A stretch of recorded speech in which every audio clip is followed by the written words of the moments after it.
Every evening this man would wait for his son to return home. If he was even a minute late, he would unleash a torrent of curses upon his son. Then he would immediately drag his son back home, slamming every door and window shut. He would even double-check to confirm that all doors and windows were securely locked before they could begin eating. He warned his son that he must come home on time, because once night fell, the outside world was no longer for humans. They had to learn to be their own masters. After finishing their meal, they would once again verify that the outside was safe. Only then did Jack relax. But this moment of warmth didn't last long. The family dog suddenly grew restless. They immediately tensed up. Billy was just about to go check when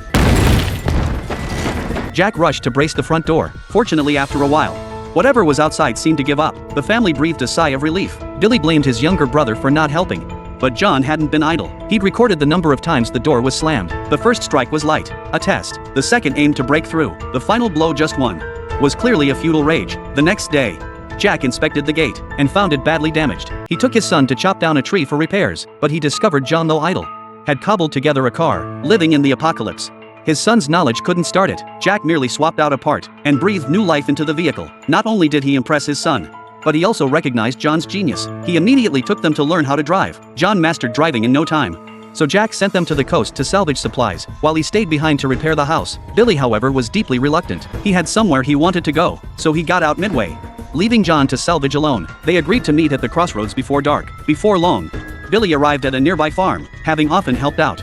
He was well acquainted with the farmer, but that wasn't his purpose. After all, at this age, they found mutual attraction. Soon they were chatting happily. Billy was swept up in this tender moment. Unable to pull himself away, he lingered just a few minutes longer, but that brief delay nearly sealed his fate. The final embrace lasted 10 seconds. As dusk fell, Billy hurried away, but in his rush to return to the meeting spot, he stumbled and slipped, plunging into a crevice.